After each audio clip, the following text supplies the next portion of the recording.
Story 1. Our friend just vanished, straight up disappeared, and nobody knew where he went.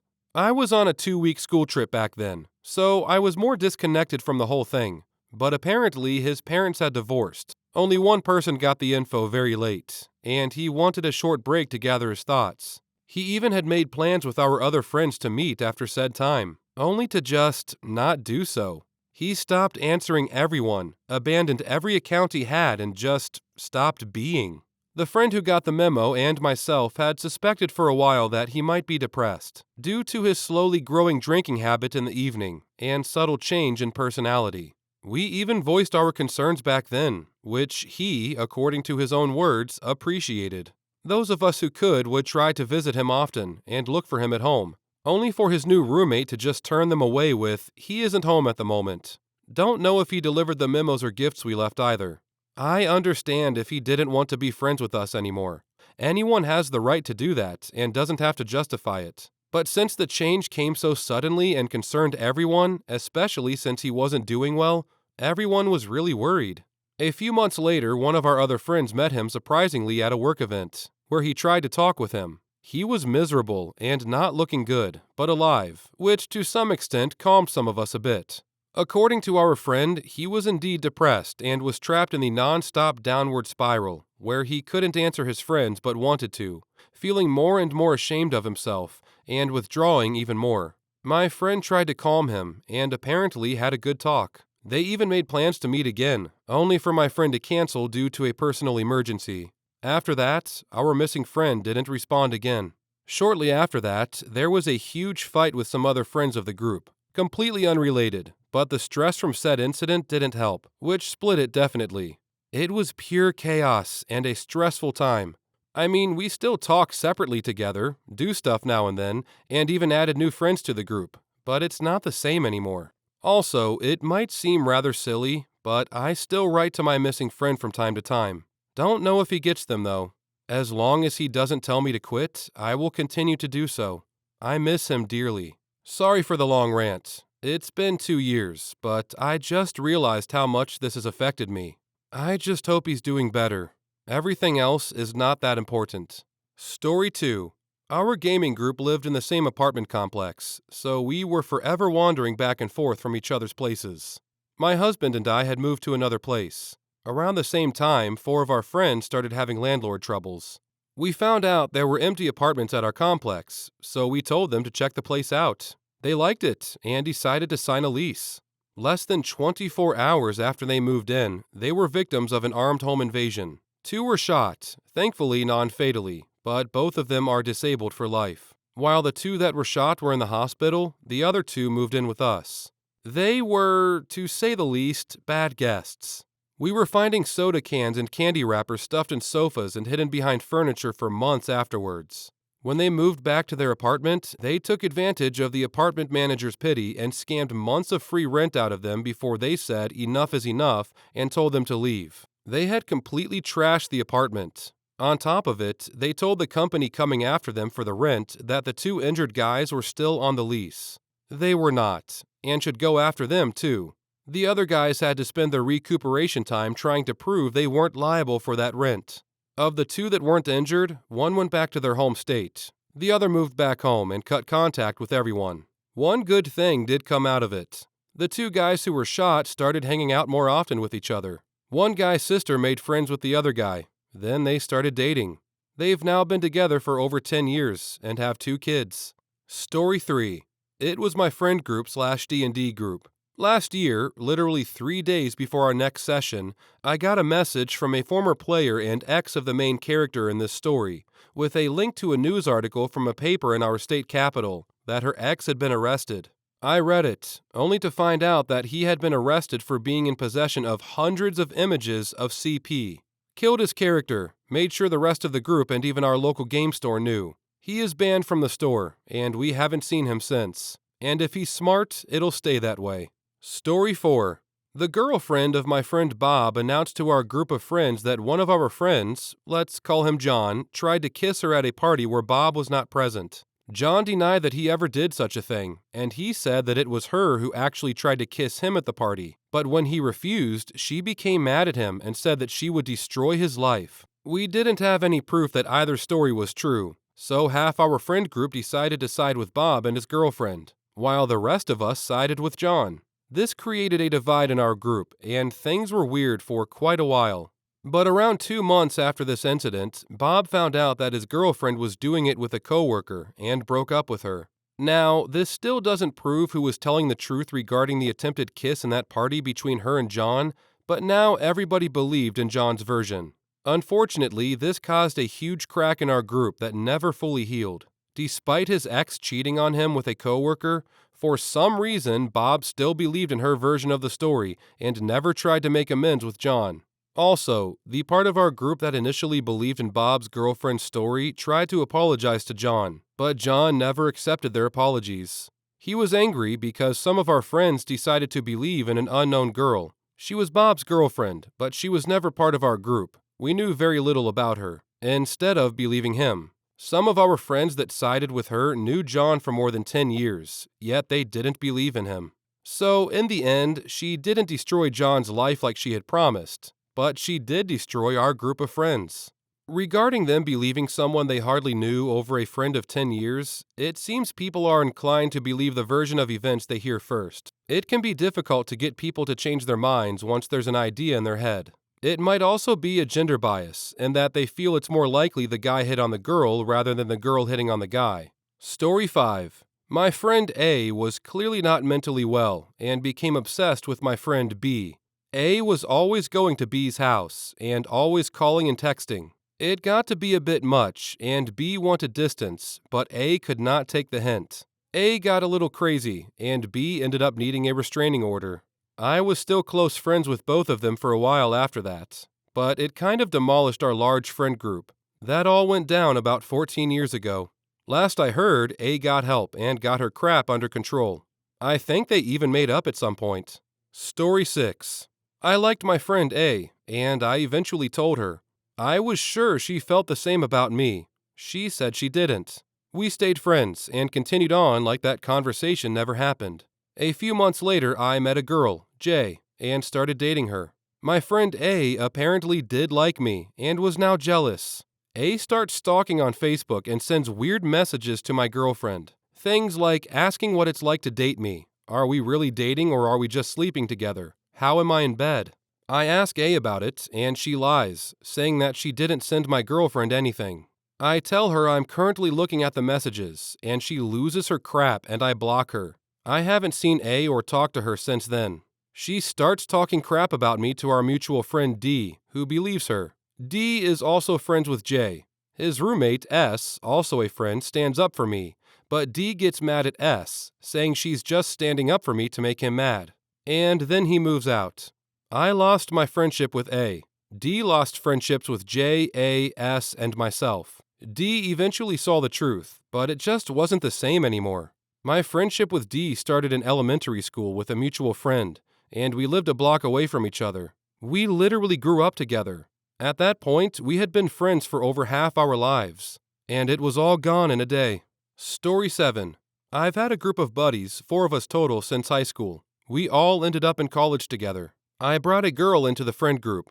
We went on a few informal dates and would make out a little bit. But when summer came before our freshman year of college, we cooled off. I got a girlfriend. She ended up fooling around with a guy back home. It was really no big deal. We still remained friends with no hard feelings. One of my friends ended up hooking up with this girl regularly. Total friends with benefits situation.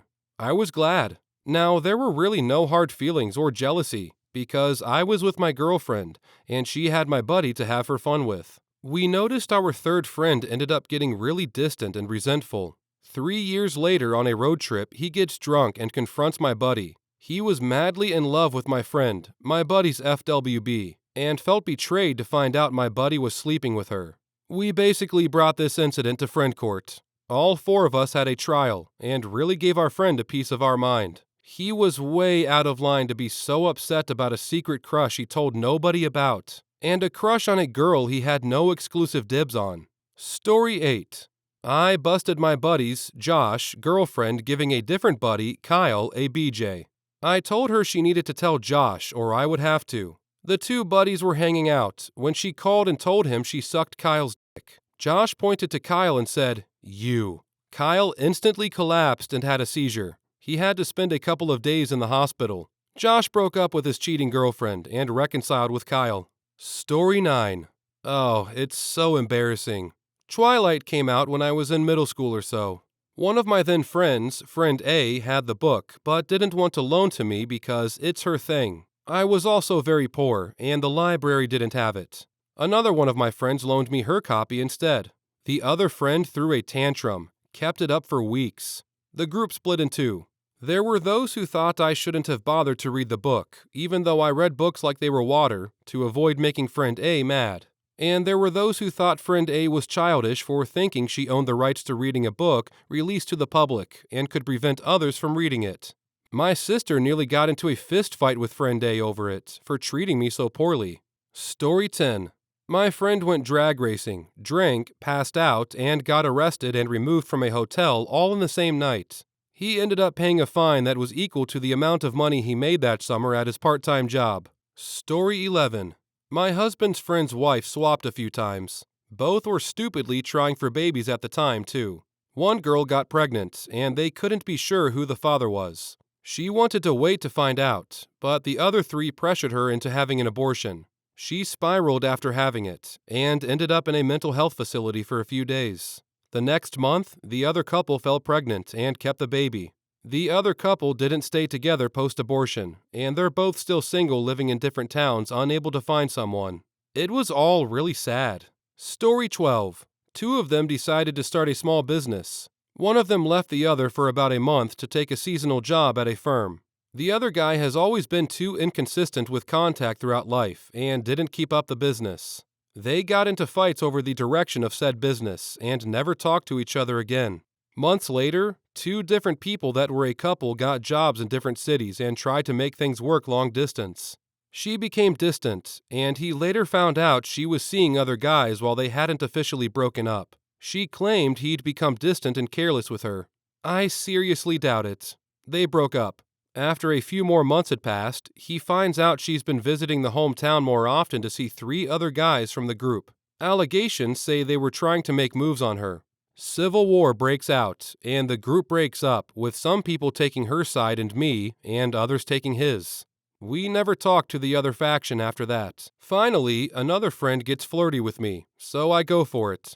Later on, she says I overstepped boundaries.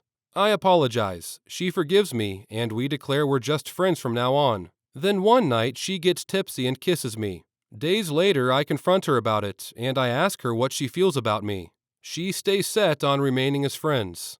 I tell her that from now on, she has to take more initiative in the friendship. She never reaches out again.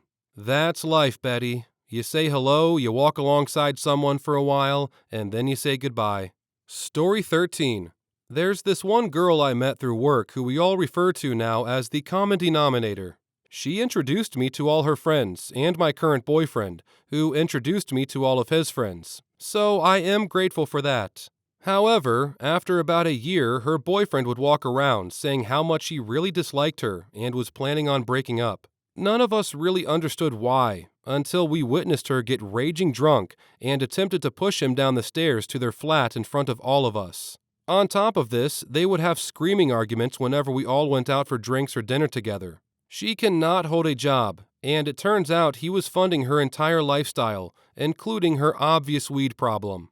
When she got wind that her boyfriend had been asking us all for advice, she systematically isolated him from all of us and tried to turn us all against each other, even though, the boys especially, had been friends since primary school. She did this by creating multiple group chats, but excluding one person from each chat to create this sort of narrative for herself. We've all remained solid friends and maintained our relationships with each other and our respective partners. From what I've heard, it's just those two, and he's lost all his childhood friends. We are all aware this is an abusive relationship and have tried to reason with him, but he will not break up with her. We have, however, always said we will be here whenever he needs us, but he stopped reaching out to us no matter how hard we've tried. It's all a bit sad, but yeah. F you, common denominator. Story 14. In our friend group of 7, there is one girl who is simply beautiful and lovely all around. One guy in our group, Dave, asked her out, but she just wanted to be friends, so she said no. He never got over it.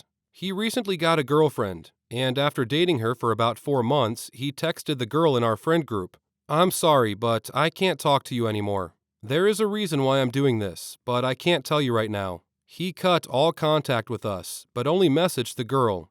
Obviously, we think Dave is still in love with her, and he had to cut contact because of his new girlfriend. Another guy in our group, Mark, is also in love with the same girl. On her birthday, we had a party, and some of our friends live further away, so they slept over at her house, including Mark, who had yet to give her a gift when the party was over, and everyone who didn't stay the night had left. So when most people had left, he worked up the courage to give her his gift. It was a €1,200 necklace.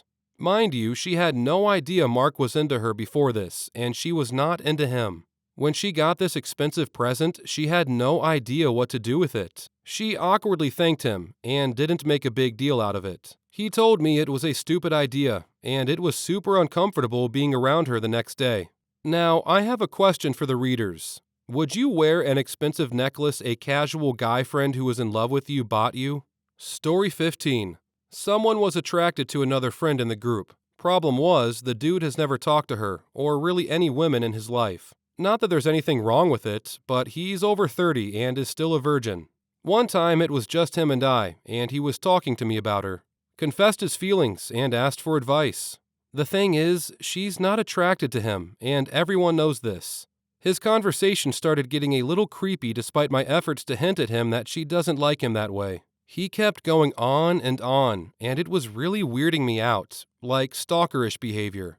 I mentioned it to her as soon as he left, and a day or so later she messaged him, letting him down easily, telling him that multiple people had come to her with this. He still put 2 and 2 together, and immediately got pissy. He even went so far as to threaten to punch my face in if he saw me. He's never been in a fight either.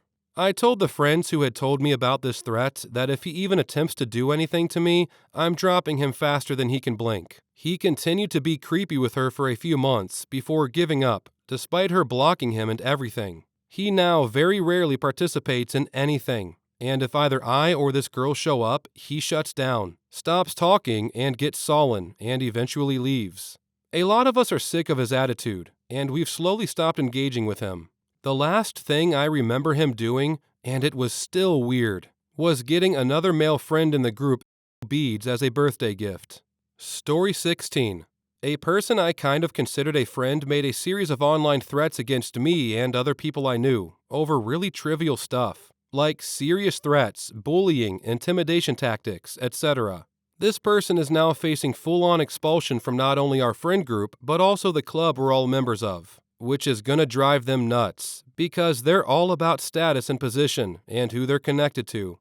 So being kicked out of the club is going to be a massive black mark against their social climbing. I worked in a brothel in my hometown. Before the brothel, I worked at a pharmacy owned by a man I got along especially well with. We had a very close relationship with mutual feelings for one another, except he was married, and so we addressed the feelings by never acting on them. He always said he wished he had a time machine so he could go back in time and be with me, and that whoever I dated would be the luckiest man in the world, etc. One day at the brothel, some dude booked me and I accepted the booking. When I got in the room, I noticed he was my old boss's son I had met a few times when he had come to see his dad. He said he had been fantasizing over me since he had met me, which was weird because in the pharmacy I never looked decent. And it was so weird sleeping with him. He had the same smile and eyes as his dad, and it really tripped me out. He became sort of besotted by me. He found me on Facebook and would ask me when I was working or if he could come over. It was weird because he knew I had feelings for his dad and didn't really care. One day, he was pestering me, so one of my coworkers suggested I say to him, I will agree to have a booking with him if he brings a pair of his father's dirty underwear. He was freaked out, but actually considered it. I told him I was joking and wouldn't be seeing him again. I felt guilty and weird. It was too close to home. One of my friends still works for his dad, and he can be difficult to work with. She always says once she quits, she will say, I quit. And Catcube your son. Guys from school and stuff would come in, but generally I would avoid them or just decline if I knew they were choosing me because they knew me. It's just easier not to mix things. Clients don't seem to understand that it's completely transactional and that I'm not interested in talking to them for free. Story 2. Other way around. When I turned 22 or 23 for my birthday, we went out drinking and ended up at a strip club. Stripper was making her rounds on stage to everyone sitting at the pit. She jumps on me and says my name excitedly. Only then I realized it was an employee of mine. Made sense why she couldn't work nights. I was a manager at a restaurant and had like 15 employees at the time. Was not a big-time businessman at 22. Story 3. Not a sex worker, but a girl from my high school became a somewhat popular cam model / amateur porn creator. Nearly 50 million views on Pornhub. My school was small, so everyone knew everyone, and she dated a good friend of mine for a while. As if she was fitting a stereotype, she was the very quiet, nerdy, shy girl in high school. I found out what she did, but made no attempt to reach out to her because I had no reason. One day, I came across her Snapchat account, so I added it. My screen name on there is pretty much my full name, so it wasn't like I was trying to be sneaky. However, I assumed she was too busy to look at when people add her on things. Shockingly enough, she messaged me later that day and we chatted normally. She was super nonchalant about everything. Apparently, another kid from our school found out and went into her chat room spamming her real name followed by question marks, so she politely asked that I not do that. Seemed pretty reasonable. This was a few years ago. We are from the US, but she ended up moving to a major city in Europe. I happened to be visiting the area last year with my cousin for a backpacking trip, so on a whim I decided to send her a Snapchat saying I was in town. Again, I assumed she would be bogged down with messages from other people that she never even bothered to look at. To my surprise again, she got back to me right away and we met for lunch later that week. I told my cousin we are meeting a friend and I informed him what she does for a living, but I told him not to bring it up unless she does. I wasn't sure how open she was about it in her day-to-day life. Sure enough, she showed up to lunch wearing a Pornhub branded Letterman jacket with her stage name on the back. Kind of set the tone for what she was cool with talking about. Lunch was fantastic. We just chatted and caught up. She said we could ask her whatever we wanted to know, so all of my questions were about what it took for her to move to Europe. She also gave us tips of places to see while we were in town. Story 4. My mom was a stripper when I was in elementary school. A 22-year-old guy came in and paid for a lap dance, and my mom recognized his last name and asked if he knew Ruth. I have no earthly idea why she would ask him given what she suspected. He got weirded out and said that Ruth was his mom, and my mom said that his mom was her daughter's 3rd grade teacher. He then begged her not to tell his mom where he was. Apparently, my mom just laughed and said she didn't want her daughter's teacher knowing that she was there either. I hated that teacher. She was such a jerk to me because we were poor and my mom always dressed slutty. I'm glad her kids weren't as uptight as she was. Story 5. My much younger brother was getting married and had a bachelor party at a strip club with a dozen of his high school friends. After about an hour there, a rather ordinary-looking stripper comes on stage, takes off her top, and our table of guys go wild, standing and applauding and hollering. I have no idea what is going on. The stripper looks through the stage lights, her eyes get really big, she grabs her top and runs off stage to the back. Bouncers come running over to our table, thinking we're starting trouble. Nope. It turns out all of the guys in his high school class had a history class with her a few years back. She later came out and talked with us, said she never thought she'd see someone, let alone 12, she knew. It was in the next town over. Story 6. I was not a sex worker at all, but I was a fine art model for a college for a while. There were so many people that I went to high school with that entered those classes over the 2 years I worked there. Usually they wouldn't say anything and I wouldn't say anything, and I would just get naked and pose for 3 hours, lol. Sometimes we would chat after, but sometimes we would ignore each other and pretend it didn't happen. Story 7. In college, one of my girlfriend's suite mates used to model nude for art classes. Fast forward about 8 years, I went to a bachelor party for a friend, and we all went to a strip club. One stripper came out wearing the naughty schoolgirl outfit, and I realized her as my girlfriend's suite mate.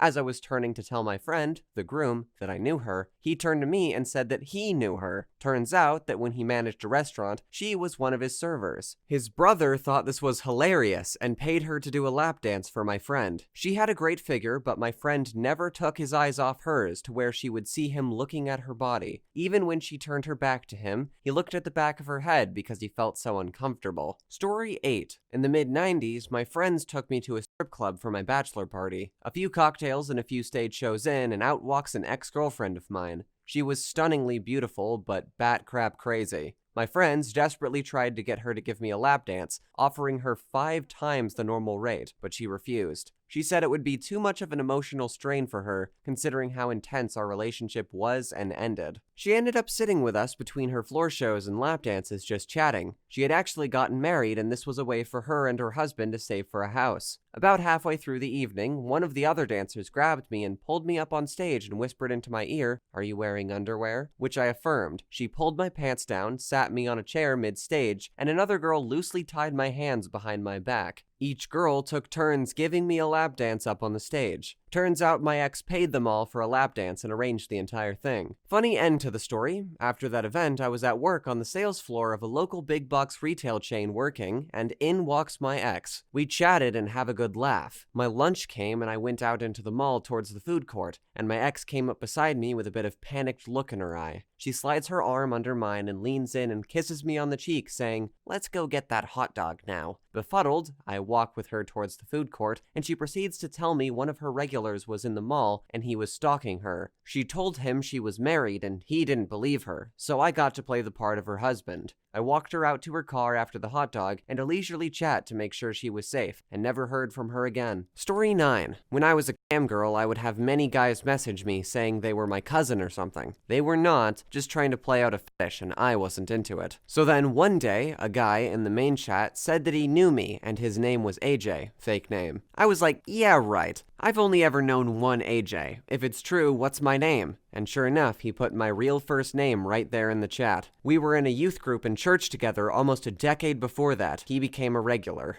I don't think that the youth group accomplished what it set out to accomplish. Story 10. Not a sex worker, but I found out a girl from high school that I had a crush on was a stripper. It was my buddy's bachelor party. We load up in a van and head out about an hour away to a better strip club. We get in and settle at a table. About 30 minutes in, I get a tap on the shoulder and this sexy-ass chick hops in my lap. She calls me by the nickname I had in high school and hugs me. She was always tomboyish in high school, never wore makeup, always competed well in the gym, kinda nerdy, quiet, and reserved, but always very pretty if you think about it. I didn't recognize her for a full minute. It was a fun reunion. It was a full nude spot and she gave no fucks during her stage performance. Really seeing everything, I really should have tried to pursue it in high school, but I was a dumbass back then. Story 11. There was a girl I went to high school with who was basically a walking stereotype. She fit so well into the archetypal ditzy blonde mold that you might swear it was an act if you didn't know better. She was also fucking mean. This girl was a power bitch and wasn't really nice to anybody as far as I'm able to remember. People orbited her because she was hot and had everything. She never really bothered me because I did my best to be invisible, but the handful of interactions I ever had with her left me feeling unpleasant.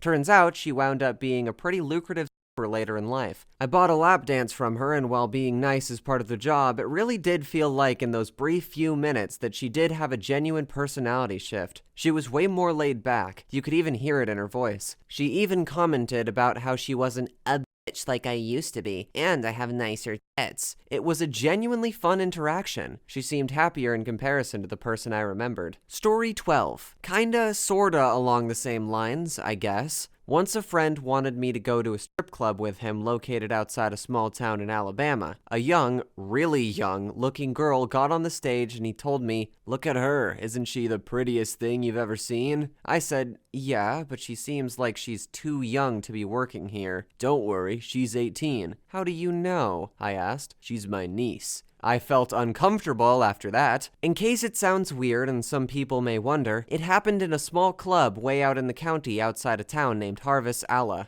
I don't know why it's so important for folks to know that unless they're expecting to go there and see the girl for themselves. Fat chance of that happening. It was about 10 years ago, so I seriously doubt she would still be there. Another thing, so many are casting doubt about this character or the nature of his relationship with the girl. Trust me, his tone was that of a proud uncle, not a dirty, lusty one. You would have to know the area. Meth and opioids have decimated rural Alabama to the point that it's refreshing to find a young person that is healthy and making an honest living. Besides that, I had known him for years. You will not find a more religious, God-fearing person. Story 13. Was an RA in college and had a pair of residents on my wing who were both cam girls. Found out from rumors that were eventually confirmed when I had to help both of them get back up to their room after calling the paramedics because they were passed out drunk outside our residence hall. Came into their room and saw the camera set up, dildos and lingerie set / pieces just laying out in the open. I also found out that night that they had a pet kitten in the room, another rumor I heard about them that ended up being true, but also heard they abused it pretty bad. Poor thing. Anyways, as we made it up to their wing, one of the girls came just as we entered their room and tried to play with the pet kitten. She rolled off the bed from her side, stumbled across the room in just a few steps, and ended up falling face first into the makeshift litter box they had set up for their cat. Cat shit and cat litter flung everywhere. Our campus PD was so confused when they showed up to find sex toys and cat litter everywhere. Their dorm room nearly looked like a crime scene. What a time college was. What a time. Story 14. I don't really qualify as a sex worker. I'm a guy who fucks women on camera for porn producers, so I'm not paid, and I don't have customers. But one time I showed up to a shoot for a blowbang and ran into the guy who owned and operated the CrossFit place I went to. We acknowledged the connection on the set and performed our roles, but basically never spoke of it again, and resumed our normal trainer / customer dynamic after that. He was married at the time, but I think they were open. Not that it was any business of mine. Story 15. I had a friend who was a lifestyle dom. For those unfamiliar with BDSM lingo, a female dominant. Not professionally, just personally for fun. She is into a lot of freaky stuff, but working in the public, she is very secretive about her identity. No pictures of herself online, and very, very cautious before meeting anyone. Well, she has had guys message her asking her for some pretty nasty stuff, like bottling her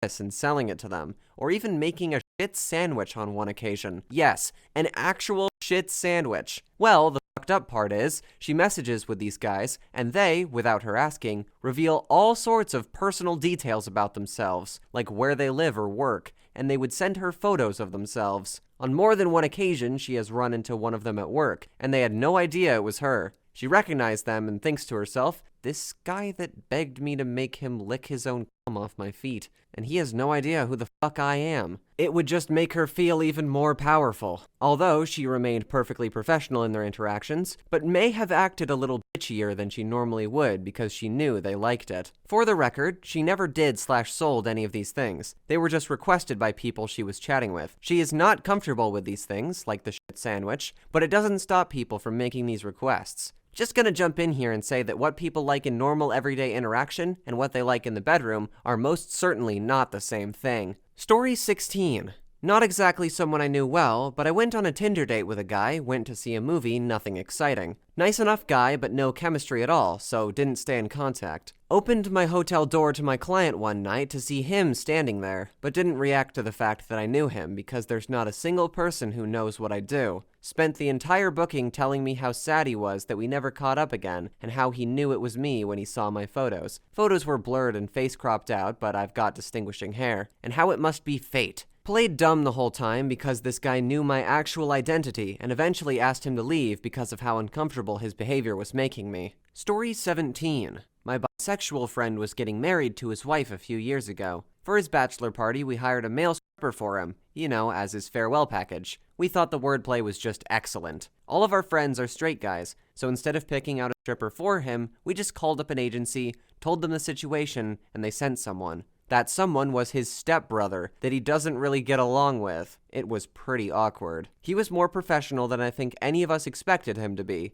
He called the agency, and they sent someone else over within an hour. A woman this time who was not in any way related to anyone there. They apparently have a bit of a better relationship now. The awkwardness and embarrassment of the situation gave them something to bond over a little. Story 18. Not a worker, though funny story. One night my best mate was in town, lived in another state, used to live here. We went out clubbing and eventually decided to go to the strippers, pay our money, and as we enter, my friend notices a stripper laying on her back, spread eagle for a guy. Highly drunk, he yells out, "Hell, how good it is!" The stripper hears and notices my friend, sits up and yells, "What are you doing in here?" My friend instantly went and sat in the corner, proper embarrassed. Turns out it was his cousin.